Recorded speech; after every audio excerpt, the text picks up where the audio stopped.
प्रिय छात्रों, आज मैं आपके सामने व्यंजन संधि इसके तहत लाया हूँ अनुनासिक विधि सूत्रम। यह अनुनासिक विधि सूत्र है, विधान करने वाला विधि सूत्र।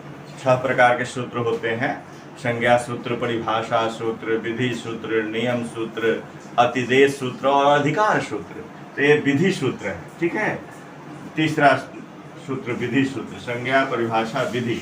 ये यरो अनुनासिकी अनुनासिको वा, यह 8-4-45 पाणिनि के अष्टाध्यायी के 8वें अध्याय के चौथे पाद का 45वां सूत्र है।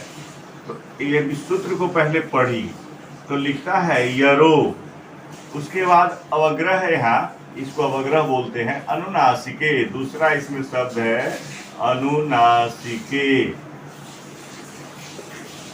इसमें सप्तमी लगी हुई है, इसमें षष्ठी है। उसके बाद है अनुनासिको, अब उसके बाद चौथा शब्द है वा। वा का अर्थ होता है विकल्प से। अनुनासिक होता है, इसका अर्थ होता है प्रत्येक वर्ग का पंचम वर्ण अनुनासिक कहलाता है। प्रत्येक वर्ग का पंचम वर्ण ये अनुनासिक होता है।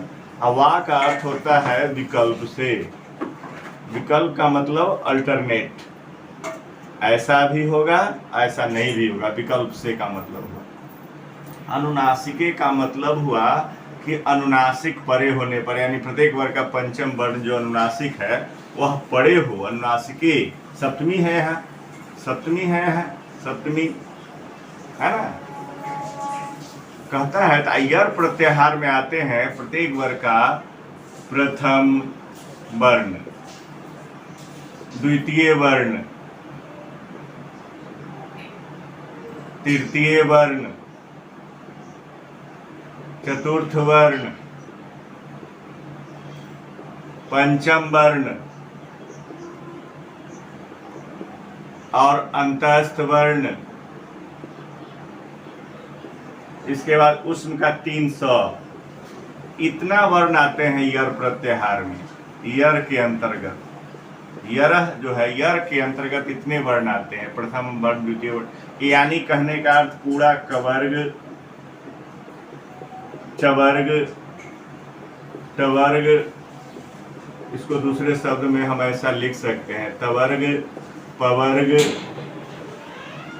और इसके बाद अंतस्थ और उसम का 300, तीनों सौ हो नहीं, इतने आते हैं इसमें। इसको हम ऐसा कह सकते हैं, ठीक है। इसको हम ऐसा भी लिख सकते हैं, इतने आते हैं यर प्रत्याहार के अंतर्गत। तो इस सूत्र कहता है कि यर प्रत्याहार के अंतर्गत यदि आपको, माने यहाँ यर प्रत्याहार के वर्ण हो, इनमें से कोई हो, और इधर अगर अनुनासिक हो, प्रत्येक वर्ग का पंचम वर्ण हो, तो कहता है संधि होने पर अनुनासिक होता है। यहाँ अनुनासिक वर्ण हो जाएगा संधि होने पर, अनुनासिक वर्ण। लेकिन कहता है विकल्प से, यानी विकल्प से का मतलब हुआ तृतीय वर्ण भी होगा विकल्प रहने पर। पंचम अनुनासिक वर्ण मतलब पंचम वर्ण, यानी कहने का अर्थ पंचम वर्ण होगा या तृतीय भी हो तृतीय भी होगा। विकल्प का मतलब है पंचम वर्ण, तृतीय वर्ण। लेकिन प्रयोग में जनरली पंचम वर्ण ही होता है। व्याकरण विकल्प दे रहा है आपको, लेकिन जनरली देखिएगा इसका प्रयोग लोग कम करते हैं, इसका प्रयोग बेसी करते हैं, पंचम वर्ण ही सीधे कर देते हैं। जैसे एक उदाहरण मैं आपको यहाँ पर दे रहा हूँ केवल, जैसे देखिएगा, यहाँ भी यर प्रत्याहार के इतने वर्ण हैं, लेकिन देखिएगा जनरली प्रथम वर्ण ही रहता है यहाँ पर, प्लस के चिन्ह से। दिक जोर नाग, तब यहाँ क प्रथम वर्ण है, तो इसकी संधि होने के हिसाब से एक इसका बनता, अगर गंग बनेगा, ग तीसरा पंचम वर्ण बनेगा तो ऐसा बनेगा, दिंग नाग, ऐसा ही संधि बन जाएगा। लेकिन कहता है विकल्प से होता है, वह माने विकल्प से, तो तीसरा वर्ण भी बनेगा। तो तीसरा वर्ण जब बनेगा तो इसका विकल्प क्या होगा? विकल्प इसका होगा ऐसा, दिग्ना। क का तीसरा वर्ण क्या हो? क ख ग। तो दिग्नागह बनेगा ऐसा भी। लेकिन जनरली लोग इसका प्रयोग करते हैं, इसी का व्याकरण विकल्प दिया, ये विकल्प है, ये अनुनासिक होगा और तीसरा वर्ण भी होगा विकल्प, लेकिन जनरली लोग इसी का प्रयोग करते हैं, दिंगनाग, दिक जोर नागह दिंगनागह। लेकिन व्याकरण आपको विकल्प भी दे रहा है, कर दिया पाणि जी ने, यरो अनुनासिक अनुनासिको वा, मतलब यर प्रत्याहार के वर्ण यदि प्लस के चिन्ह से पहले रहे इधर, और इधर अगर अनुनासिक परे हो, प्रत्येक वर्ग का पंचम वर्ण हो, तो कहता है संधि होने पर अनुनासिक अनुनासिक होगा। लेकिन विकल्प से यानी नहीं, अगर अनुनासिक है तो तृतीय वर्ण भी हो सकता है। ठीक है, सूत्र को समझ गए होंगे, है ना, कि यर प्रत्याहार के वर्णों के बाद यदि अनुनासिक वर्ण बाद में हो तो संधि होने पर यर प्रत्याहार के वर्णों के स्थान पर वो अनुनासिक होते हैं। ठीक है, पंचम वर्ण में बदल जाते हैं और विकल्प से बदलते हैं, इसलिए तृतीय वर्ण की व्यवस्था भी उन्होंने की कि पंचम वर्ण होगा और नहीं तो तृतीय भी आप बना सकते हैं, विकल्प का ये मतलब हुआ। ठीक है, अब इसके बहुत सारे उदाहरण मैं देने जा रहा हूँ। तो अब मैंने उदाहरण दिया है, बहुत सारा उदाहरण अलग अलग से, इसको अब ध्यान देंगे। जैसे पहला मेरा उदाहरण है षटमुख, और षट माने 6 होता है, तो आप इसको ट का तीसरा वर्ण बनाइए तो हो जाएगा षडमुख, लेकिन पंचम बनाएंगे तो होगा षण्मुख, ऐसा ऐसा होगा। लेकिन कहता है विकल्प से होता है वा, तो आप इसको ऐसा भी बना सकते हैं, षडमुख। ठीक है, इसी प्रकार से इसका भी प्रांगमुख, पहले अनुनासिक कह रहा है इसलिए हम पहले अनुनासिक बनाते हैं, प्रांगमुख। आप देखें क है, क का पंचम होता है क ख ग घ अंग, पहला हम नहीं बनाया, विकल्प कहता है तो इसलिए आप इसको ऐसा भी बना सकते हैं, प्रांगमुख। ठीक है, कोई दिक्कत नहीं। अब फिर जगत है, जगत जो नाथ, तो इसका आप जगन्नाथ, ये प्रसिद्ध है, ऐसा ही लिखाता है, लेकिन आप दूसरा भी बना सकते हैं, जगन्नाथ, ऐसा भी। ठीक है, व्याकरण विकल्प दिया, मैंने पहले भी बताया है कि ये विकल्प दिया है व्याकरण, लेकिन प्रयोग भी बाद वाला ही प्रयोग होता है, इसीलिए मैंने इसको अब एक ही बता देता हूँ, अनुनासिक वाला षण्णाम, ऐसा ना आगा नत हो जाएगा, नत विधान से,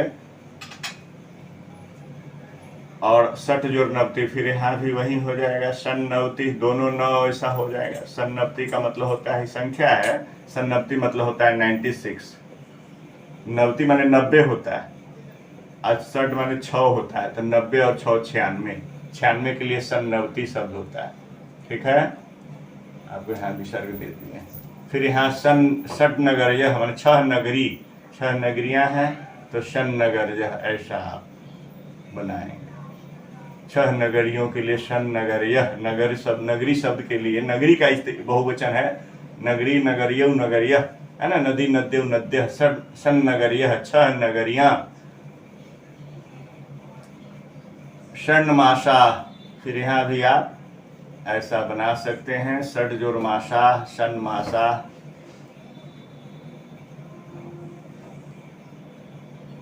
छह महीने, सतजोर मार्ग, सन्मार्ग, सदमार्ग, तो हम एक ही बना रहे हैं अभी, हम नासिक वाला विकल्प बता दिए हैं। मद नीति या मत नीति, तो मन नीति भी बना सकते हैं और मद नीति भी बना सकते हैं ना, यानी ऐसा भी आप बना सकते हैं, हमें कहने का भाव है।